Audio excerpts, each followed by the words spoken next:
I'm Amy Odell, and welcome to the Back Row Podcast. I'm here with my friend, fashion journalist, New York Times bestselling author, Dana Thomas. So Dana, I know that you're a New York Times bestselling author, and as you were just saying, you're a major podcast award winner, but now you have the distinction of being the first guest on the Back Row Podcast.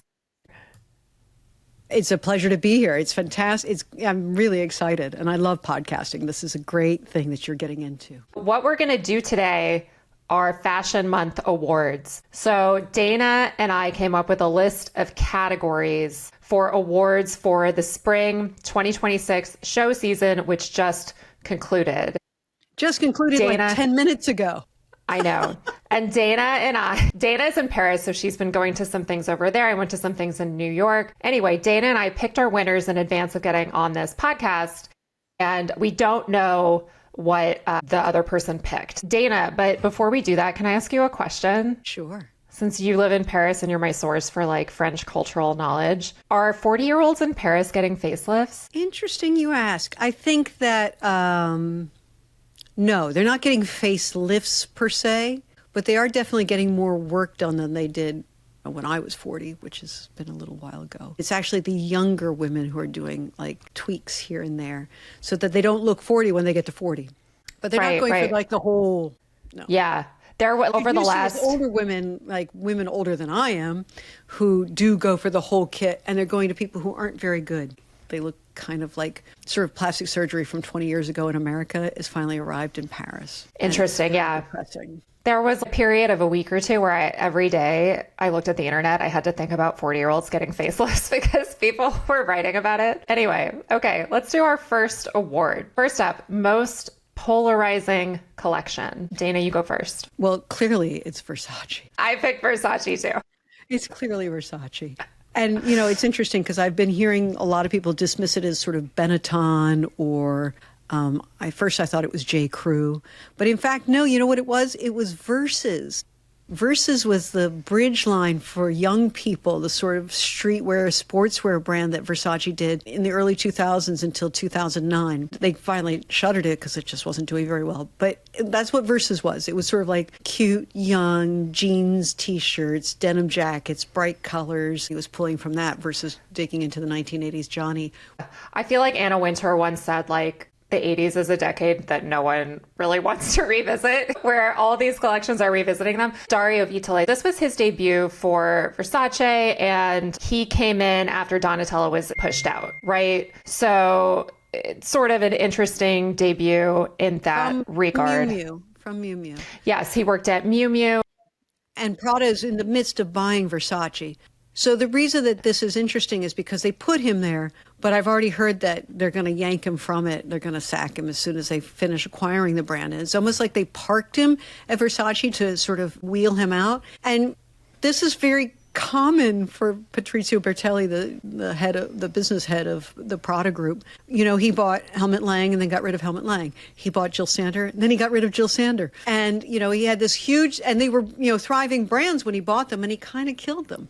And so basically, whenever there's competition to Miuccia, he neutralizes the competition. And the greatest competition to Miuccia most recently was Dario Vitale at Miu Miu, where Miu Miu was outshining Prada. And, you know, friend, you just can't do that. Yeah, a friend of mine told me that when, you know, he left the Prada group to take this job at Versace. And when you leave, that does not win you any friends over at Prada group. They don't like when you leave. So this source of mine was skeptical that he would remain on, but the show was sort of crazy. You know, some people are saying, oh, I liked it. I like that he's, you know, messing it up and doing new stuff. I do think that I saw him posting these archive Gianni Versace looks to his Instagram. And this is something that kind of bugged me and has been bugging me about fashion lately, is designers seem to just kind of go into the archives. I don't mean to say just, like it's not work. I'm sure it's hard to go through decades of archives, but they go through the archives like we've seen Demna do this, and they pick a look and they just kind of recreate it. And then people online can make a side by side of here's the 1966 version and here's the version today that basically looks the same. And it's just internet catnip. Moving on, the next award, most baffling success. Your turn to go first. Okay, Dior. Dior. You picked Dior too. I hope we have different picks as we go down the list. This was a huge deal because it was Jonathan Anderson's debut for women's ready-to-wear. He came from Loewe. He was there for about a decade. He made that the hot it brand. I thought he did some beautiful stuff at Loewe. He did some cool stuff at Loewe. Question. Have you ever seen anyone actually wearing it in the street? People wear the bags. That's different. Yeah, the bags are popular. They don't wear the fashion.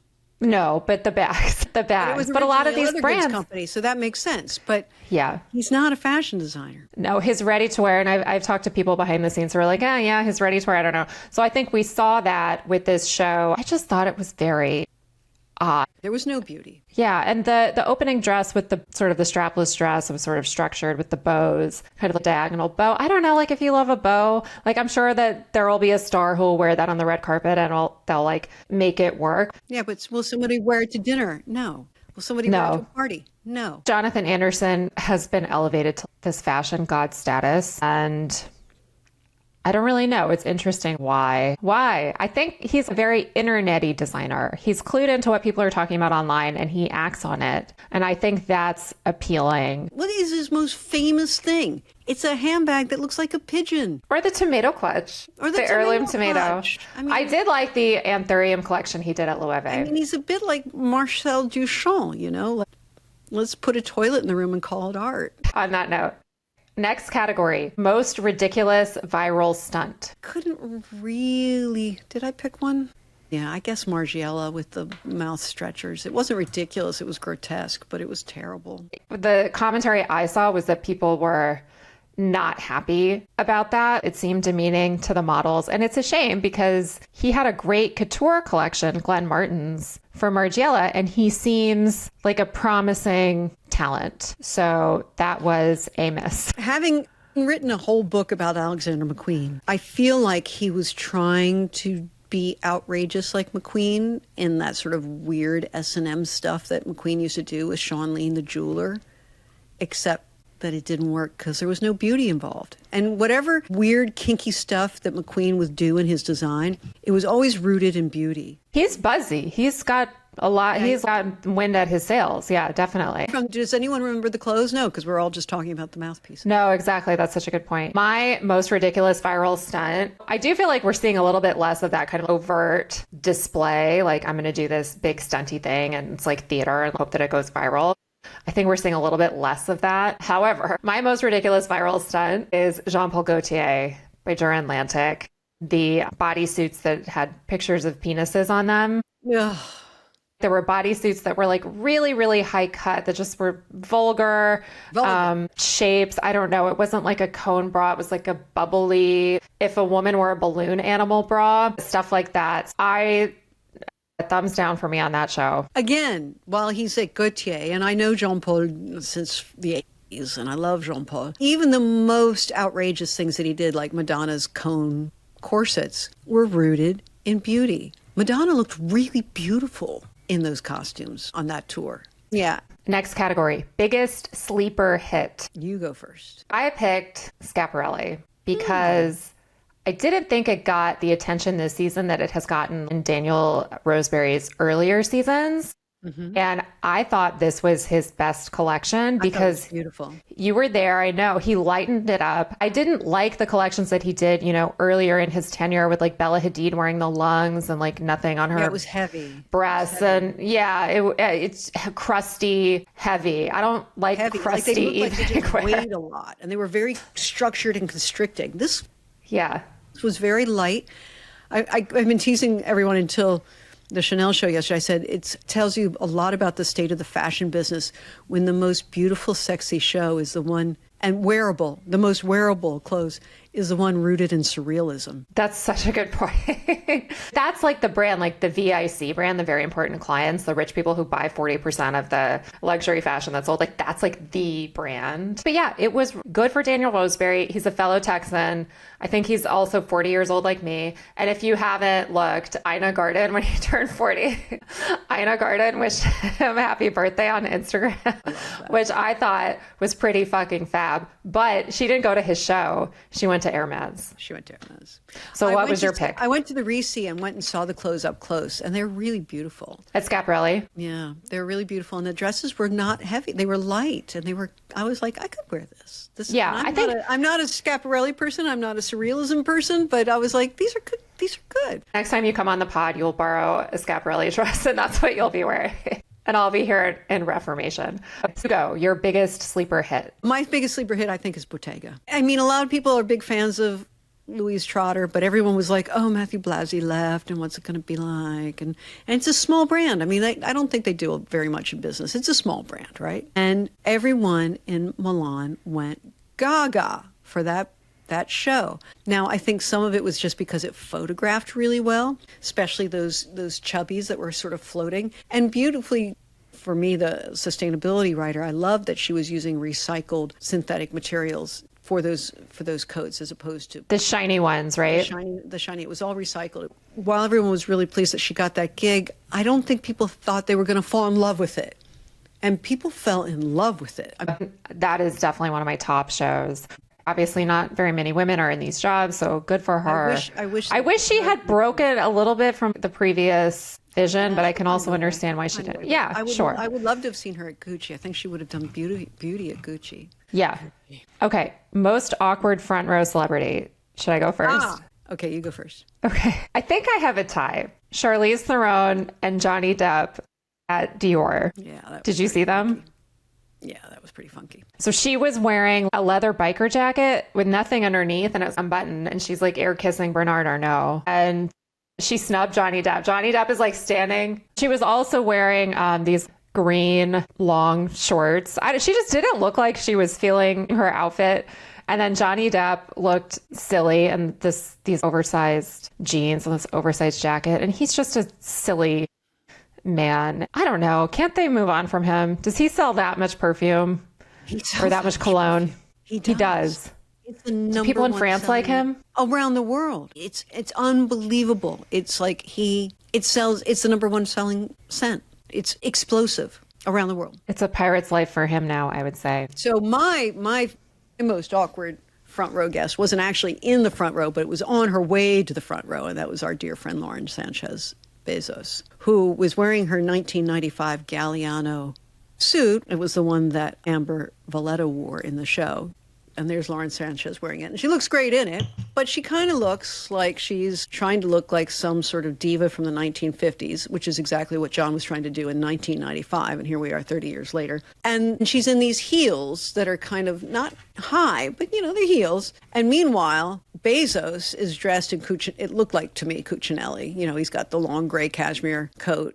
I saw a comment on Instagram that was like, why is he wearing a long coat when there's people around him in T-shirts? Which I thought was hilarious. Cucinelli. So he's working his Cucinelli or Cucinelli-esque look in his sneakers, right? And they're holding hands and they're trotting on their way to the show. And he is dragging her because he's taking these huge long strides and she's tiptoeing in her little high heels and she can't keep up. And so she's running behind him it's like I was looking at a woman from the early 20th century, Belle Epoque, who can't keep up with this guy in his sneakers running off in a hurry. The week that John Anderson's making his debut at Dior, she's wearing Galliano from the collection that got him the job at Dior. And it was at a sort of this to, la la la la to Bernard Arnault, maybe. But I just thought this woman's supposed to be, this power woman, feminism, been to space, and she's inhibiting herself by dressing like a poupée, like a doll. And he's not the gentleman walking next to her and taking care of her, but just dragging her along. So she has a new stylist, Molly Dixon, do you know who else Molly Dixon styles, who gets a lot of attention? Sydney Sweeney. Which is hilarious because Sydney Sweeney went to their wedding in Venice over the summer. And then people were like, why is Sydney Sweeney there? Are they friends? They don't know each other. And then the reporting in Page Six was that they were not friends. Sydney Sweeney was going because she was in a movie that Amazon was producing. So she was essentially, and I'm paraphrasing, paying respects to the boss, who would be Jeff Bezos. But then Sydney Sweeney had this birthday party where she wore this thing by the blondes. It was kind of cool, but it had stars all over. It was a, corseted, like blondes type thing. And the whole thing was space themed. And then Lauren Sánchez was there with Jeff Bezos also. So anyway, now her stylist is Lauren's stylist. And I find this to be just like the most amazing, hilarious Venn diagram. And I also noticed, Dana, that so Vogue wrote this up, that Lauren Sánchez and Molly Dixon have a new styling relationship, or however they put it. Okay. Vogue doesn't put bylines on their Lauren Sánchez articles. They're removing them, probably because they get so much hate, which I mean, I don't think anyone should get death threats for doing their job. People are going to click on this. I understand why they're writing it up, but I think that her Vogue cover is paying dividends now, because that was kind of her entree into the fashion world. And now we're seeing her, same thing happened with Kim Kardashian, debuted on the cover in 2014, pegged to her wedding, and then she was accepted by the fashion world. So when Anna anoints you, that's like a bat signal to all these brands. Like, it's okay now. She was at Chanel, she was at Balenciaga. She wasn't at Dior, but if you had asked me before the season if I would expect to see her there, I would have said no. So interesting. Okay, the next category is best debut. You go first. Well, Matthieu Blazy. Okay, I picked him too. You were at the show. It was Talk about beautiful. It was just so beautiful and joyful. It was joyful.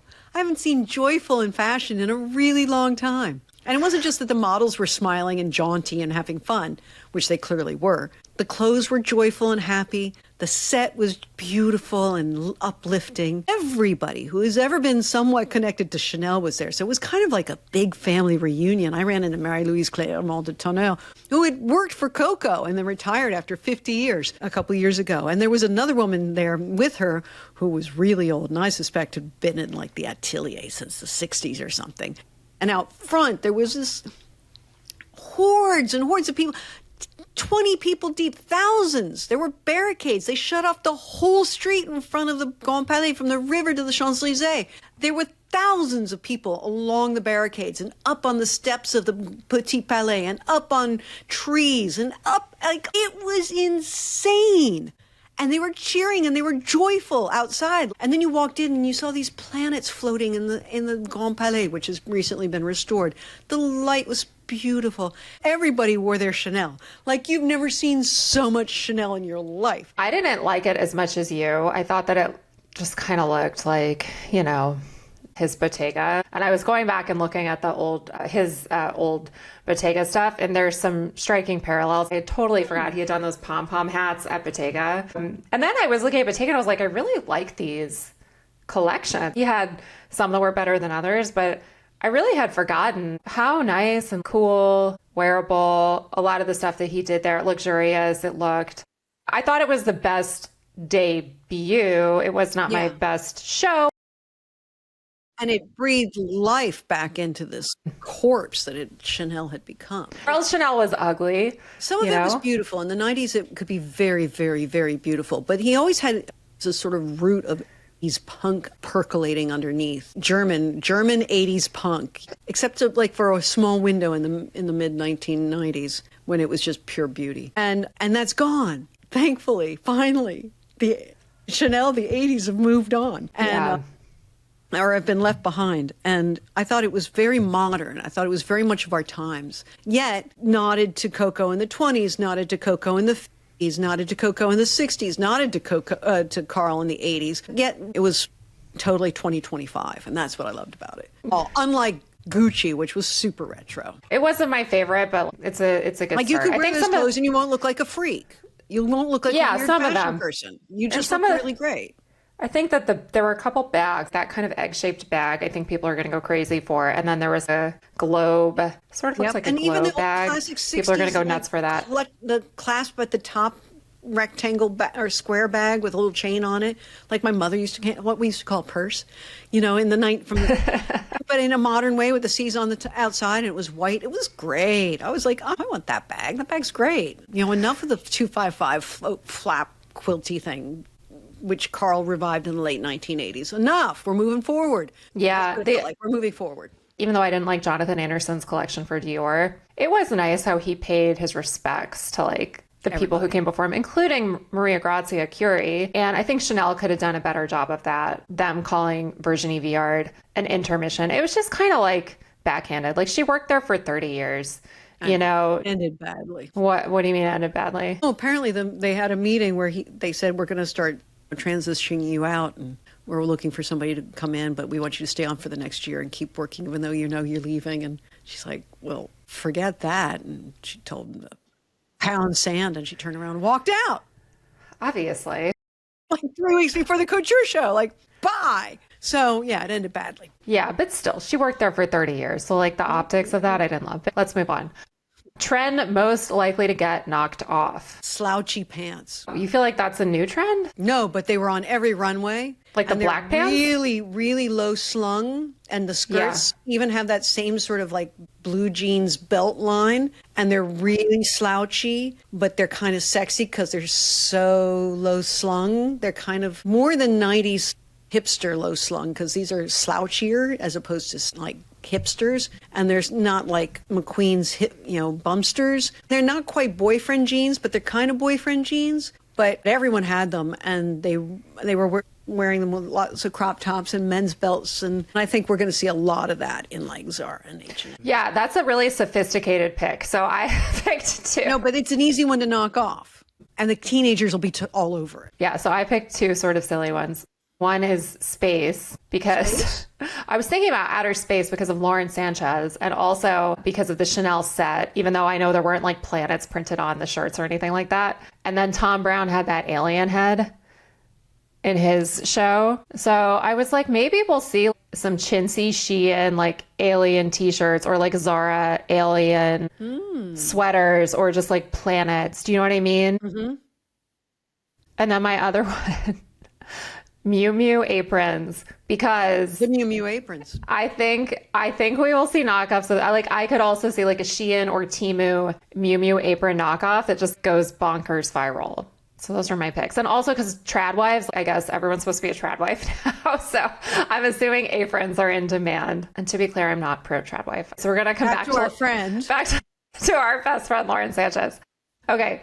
Most likely to be worn by Lauren Sánchez. That bad Dior mini bar suit. Oh, really? You think so? You think she would wear that? Well, because she was basically wearing the Galliano version of that suit. Okay, fair. And she's super about being fit and showing off her waist attributes, including her legs. So, yeah. And it's going to be like all about this and showing off her legs and her cute little hips and the tiny little waist. She just feels so much more Galliano to me than Anderson, but sure. I mean, of all the things. If she was like, I want to wear this, they would definitely like give it to her. I did not see the Dolce show. I bet there's something in Dolce she wear. Well, Dolce feels kind of like a gimme. Yes, I think we could probably safely say Dolce. So my pick, most likely to be worn by Lauren Sánchez, is McQueen. Did you look at that one? You know, it hurts my heart too much to look at what he's doing. I know, you're McQueen's biographer, but it sort of looks like Delaria Findicoglu. I feel like I'm always saying that wrong. It was very, very, very low pants, which I don't know that she would wear, but a lot of kind of like corsetry and breasts and lace up things and clothes just like laced up tight and kind of falling off. Do you know what I'm saying? That's her vibe. Okay, the next one is least likely to be worn by Lauren Sánchez. The Prada baby bloomers. That's a really good one. That's a really good one. I did not see her looking like she's wearing diapers. No. So I picked the row, but you could always pick the row. And you could always pick the row, yeah. It's just funny to me to imagine her in the row. Or Hermes, for that matter. Yeah, or Hermes. Beyond but she'll be there next season. Like, I feel like she's going to be at all these big shows, like it or not. I just think that's what's happening. I can't see her in the baby. No, that was a really good pick. Okay, next category. Most annoying look. Okay, you go first. Well, I kind of already talked about it, but it did just annoy me this deeply that I'm going to mention it again. But the penis suit at Gaultier. For me, it was the Alaya armless dress that made the woman look like a mummy. Dana, that's also a really good one. Yes, I hated those. It is so anti-Azzedine. I mean, I knew Azzedine since the early 80s. That was so anti-Azzedine. I think it was a bodysuit. It was like shorts, and then the arms were just... There was a long version. It was like the sack dress without any arms. Yeah, and the arms were pants worn inside all the fabric, and there were no holes for any hands or arms to emerge from the garment. It was so crazy.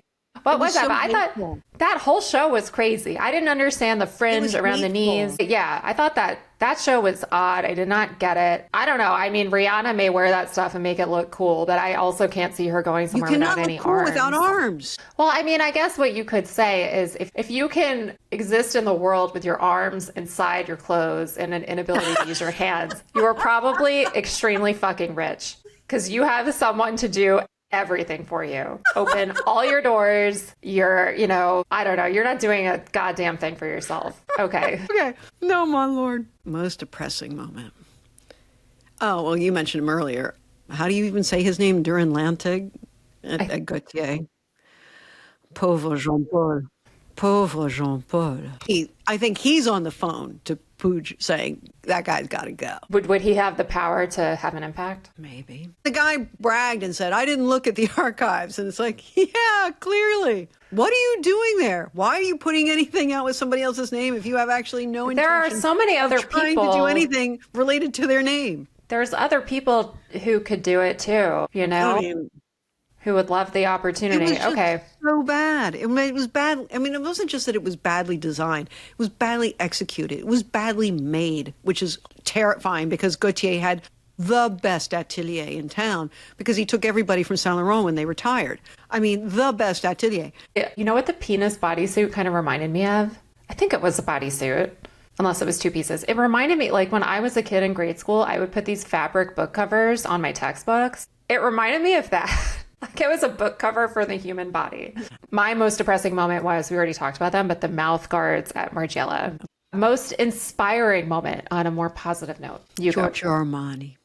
Same, Dana. His face on the evening wear at the end of the memorial show. So beautiful. And talk about wearable clothes. I mean, a man's, wedded to his vision to the very, very end and rooted in beauty. But also that here he was in his 90s, and clearly he had his hand in this collection, and it was inspired by his vacation home in Pantelleria. And so you had these sort of beautiful taupes and griges, of course, in the beginning that were linens and cottons like you want to wear during the day on this rocky island off the coast of Sicily. And then it turned to the evening wear, and it was the blue of the Mediterranean and the green of the parasol pines, and the colors were spectacular. It was shimmering, like you could see the light on the top of the water at sunset shimmering. It was just so breathtakingly beautiful. And to think that it would be the very last time we would see his hand on something was heartbreaking, but also so inspiring. And everyone is in black tie. It was just like so chic.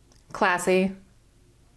What's that like? Again, there was a lot of joy for somebody who just died. You know what's interesting about that brand to me is like, and I talked about this in the book I wrote about Anna Wintour, like editors just don't like Armani. They don't want to pull it. They photograph it with disdain. And I'll be really curious to see what happens. And I would like to know if you have a prediction about what will happen there, because did he not say in his will he wants the brand to be sold to a bigger conglomerate, right? Well, Armani Beauty is a L'Oreal license, so that's done. Then the eyeglasses, which is one of his biggest selling money makers, is Luxottica, Elsure Luxottica, which is a French company as well. So that's done.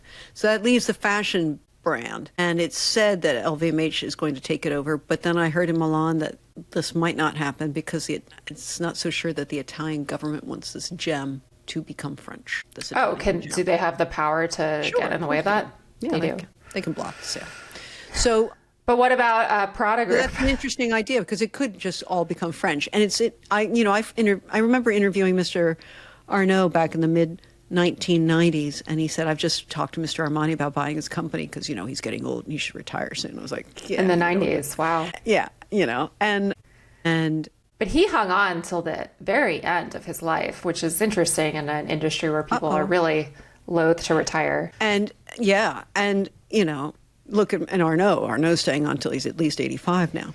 So then Mr. Armani said, yeah, I'm not selling to him. And I know that they talked back and forth, and Armani, LVMH was going after Armani or trying to convince him to sell for years and years and years. And Mr. Armani left nothing to chance. So my guess is that he sorted everything out. It's all, and whoever's supposed to take over the studio, all that, it's all sorted out. Like, it's all.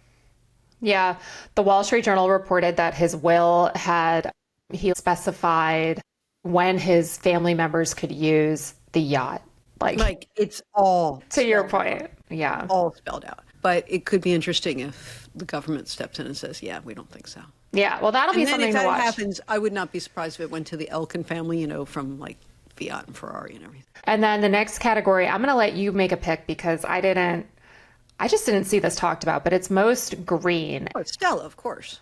Yeah, I was just like, Stella is the only one I could think of, but I wanted you to talk about it because you're much more of an expert in that area. But I feel like we were talking about sustainability a lot in past seasons and just less so now. At a lot of brands, we're just greenwashing, but now we're not talking about it. I continue to think that like regulation of the fashion industry would be great when it comes to its carbon emissions and the like. Can you talk about that? Like, what Stella is doing that sets her apart, Stella McCartney, to be clear, and where the sustainable fashion conversation is. Well, the sustainable fashion conversation is slowly getting buried because fashion looked at it as a trend, and then they've moved off the trend. But in fact, no, it is a truly big problem that needs to continue to be addressed.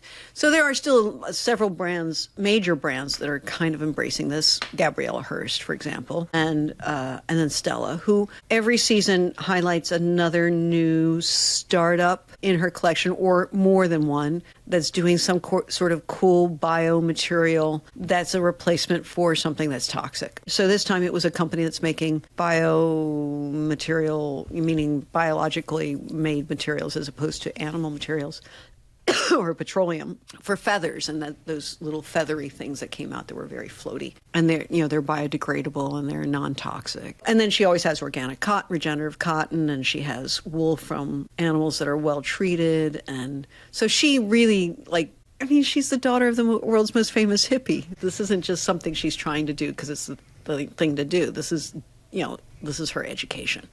Yeah.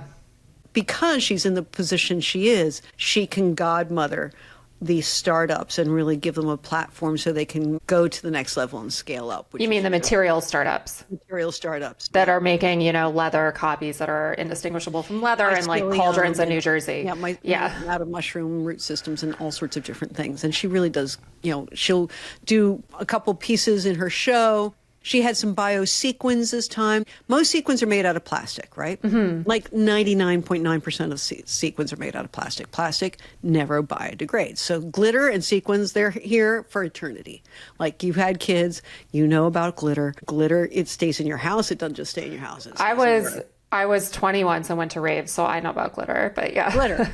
She wanted to find sequins that will, if you put them in a landfill, they will biodegrade. It's really cool. And, so much better than the ones that never go away. They're kind of like the Legos of fashion. Many of which I have in my home. Okay. For my 7-year-old son. Okay. In the last category, best overall. I think Chanel. Okay. I picked Givenchy. I love everything Sarah does. I thought it was really nice. I'm calling it bathroom core because the fringe on the skirts and some of the tops and some of the shoes looked like bath mats. And then she had the girls, there was one dress towards the end where she was wearing a sort of like a towel. It wasn't a towel, but it was the effect of like having a towel wrapped around her body that she was holding up. And even those sarong style skirts, they kind of looked like a towel wrapped around the waist. So I was kind of like just as comfortable as that stuff can be and pretty wearable and elegant, dare I say.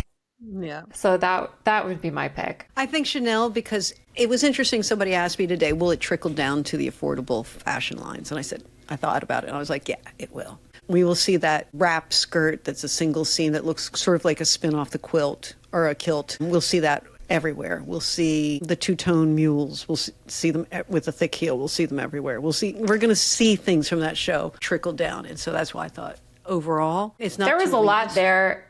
There was a lot there too that's easy to read, to knock off. Yeah.